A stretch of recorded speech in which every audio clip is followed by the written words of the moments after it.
We are doing what the Panthers should have done a long time ago, and we are giving both Brian Burns and Derek Brown massive contract extensions that will put them near the top of their respective position groups and giving us $26 million in cap space.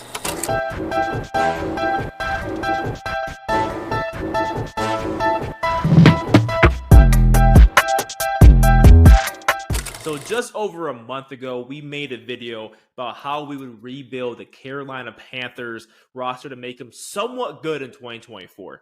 We cover trades, restructures, releases, signings, and even draft picks. You can find the link to that video down below in the show notes. But a lot has happened since we made that video. For example, Dave Canales has been hired as the head coach. Brian Burns has been tagged. Dante Jackson has been released. And T. Higgins has been tagged. So sorry, y'all. Panthers will not be getting T. Higgins, which we kind of slotted in our first video. Not to mention draft prospects. The values have been ever changing, different opinions on guys every single day. So we thought it would be fun to remake an updated version of that video and see what we would do now with the world that we live in, with the info that we have right now. Before we start playing veterinary and trying to save the Panthers, you may have noticed we're a small but growing channel, and we would love for you to be a part of that growth by hitting the subscribe button and telling us what other kinds of videos you would like to see from us. But with that, let's dive right into the segment. First off, let's talk about what we're doing with the current roster and cap hits. Just some quick information you need to know for this section. A post-June 1st cut designation means you are releasing the player after June 1st, which spreads their dead cap hit over the next 2 seasons instead of just taking it all at once. This can be a good way to generate some additional cap space. There are 2 catches with it though. The first, you can only designate 2 players every year with this designation. The second is that the cap savings can't be used until after June 1st. Easy? Good? All right, let's get into it, guys. First off, the Panthers have already made these moves, so we are too. We are releasing Dante Jackson and Hayden Hurst, but we are going to put Jackson as a post-June 1st cut. This almost doubles the savings that we get from him. We are also cutting Austin Corbett with a post-June 1st cut too. Next, we are waiting until after June 1st to trade Adam Thielen to Kansas City for a 2025 4th-round pick. This gives us more savings from that trade. Next, we are restructuring Taylor Morton, freeing up over $8 million in cap space. We are also restructuring Shy Tuttle and Miles Sanders, giving us an additional $16 million more dollars that we can use right now.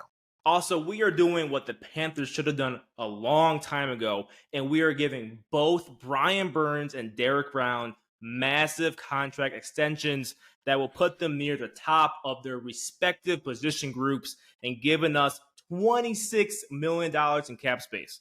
You heard that right. These moves will give the Panthers $26 million in cap space.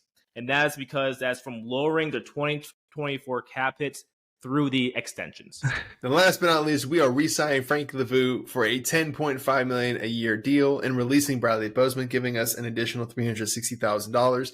That last move is not for cap space. It's primarily due to performance. I feel like we could find better out there in free agency or the draft, and we will later on. Stick around to find out how we are, though.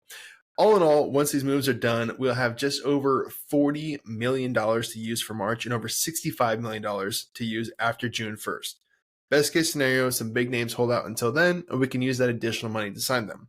Worst case scenario, we roll that extra money over and we have more cap space for 2025. Now, with $40 million loaded in our bank accounts, it's time to turn our attention to free agency, which even after all the franchise tagging, there are still some diamonds out there that could drastically improve this roster right now. First, we are bringing in former Dolphins right guard Robert Hunt. In Miami, Hunt played in a similar zone run scheme that now head coach Dave Canales runs, so he should kind of fit in well there. He's also been improving every year since he was drafted in 2020. Ever since 2020, he moved his PFF grade from 66 during his rookie year to 77.1 last season. For non-PFF people out there, he only gave up 1 sack last season and was only penalized twice. So we are going to sign him to a 3-year, $24 million deal. We're also going to steal another offensive lineman from Miami by signing Connor Williams to play center for us. Williams is the top-rated center on the market and is coming off the best season in his NFL career. He received a stellar 86.5 grade from PFF, but the biggest concern with him is he's coming off an ACL tear, so he could end up starting the season on the PUP list. But the flexibility he gives us in the draft and solidifying the offensive line will be well worth the risk. We're going to bring him in on a 3-year, $30 million deal. Lastly, we'll be bringing in former Houston Texan edge Jonathan Greenard and former Seattle Seahawk Noah Fant. Greenard had a breakout season last year, posting 12.5 sacks. He's someone that can keep on growing opposite of Brian Burns, and he's solid against the run game. Fant has a great athletic profile and could be a low-risk, high-reward signing for the Panthers. We're going to bring in Greenard on a 2-year, $22 million deal, and Noah Fant on a 1-year, $5 million deal. Perfect. So with those signings, we have improved the line, brought in high upside players, and are rolling $31 million over to next year. Now we're going to attack the draft. With only 6 picks in the 2024 NFL draft, we really have to make every pick count. The Panthers picks are number 33, 65, 102, 165, 180, and 219. And that actually is the winning Powerball lottery numbers for the night. So if you're in Carolina, go to 7-Eleven. I love that. With pick number 33, we have the Panthers taking Texas star wide receiver Adonai Mitchell. Mitchell has the size and the ability to be a number 1 receiver in the NFL. Next, with pick 65, we're going to trade back with Atlanta and get pick 79 while also picking up pick 110. At 79, we're going to take wide receiver Brendyn Rice out of USC. Brendyn has a solid floor as a number 2 receiver and some of the better route running skills in this draft class.